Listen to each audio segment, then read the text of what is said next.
छत्रपुर उपकंठ हुमा पंचायत बोरीगा निकटरे थिबा राणीबर पहाड़ उपरे रही बाबा श्री श्री झाड़ेश्वर शैवपीठ। यह पीठ होउछि बहु पुरातन। यार बहु किंवदंती रही। प्रभु श्रीराम वनवास समय सीतामाता अनुसंधान निमंते लंका अभिमुखे समय यही मंदिर को से निजे प्रतिष्ठा करथिले। एठारे भक्ति विश्वास रे रही थाए समागम। गंजाम जिला हुमा जातीय राजपथ ठारू कम दूर में अवस्थित ए शैवपीठ प्राकृतिक सौंदर्य परिपूर्ण। तेबे प्रति 12 वर्ष को थरे जगतर कल्याण निमंते विश्वशांति महायज्ञ एठारे अनुष्ठित होई आसुछि।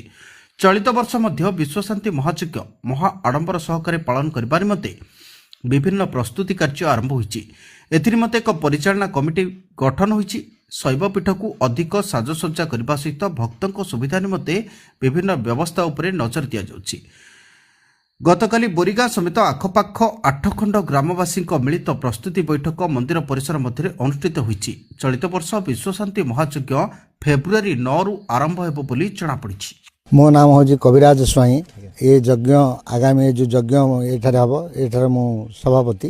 ये यज्ञ आसंता फेब्रुआरी 9 तारीख ठारू 9/2/2026 ठारू 21/2/2026 पर्यंत कार्यक्रम चालू रहिबो। एठारे घृत यज्ञ, नाम यज्ञ, अन्न यज्ञ, गो यज्ञ, गीता यज्ञ यही रकम पंच यज्ञर आयोजन करा जायछि। या आमर झाड़ेश्वर श्रीचरण तले आश्रय करिथिबा 8 खंड ग्रामर अधिवासी एठारे सहयोग करिवे। समस्त सहयोग सहानुभूति रे एही यज्ञ परिचालन हबो। एठाकु लक्ष लक्ष भक्त समागम हबो। सेमानक पई मध्ये प्रसादर व्यवस्था करा जायछि। तेणु आमे चाहूँ यह प्रशासनिक तरफ किसी साहाय्य सहयोग जोगेदेले एवं प्रशासनिक सहमति हेले आमे ए यज्ञ श्रृंखला सहित परिचालना करने आशा रखी। देवराज नायक बोरीगा श्री श्री बाबा झाड़ेश्वर महादेव ये अंचलर प्रसिद्ध प्रत्यक्ष एवं बहु पुरातन ऐतिहासिक सभ्यपीठ अटे।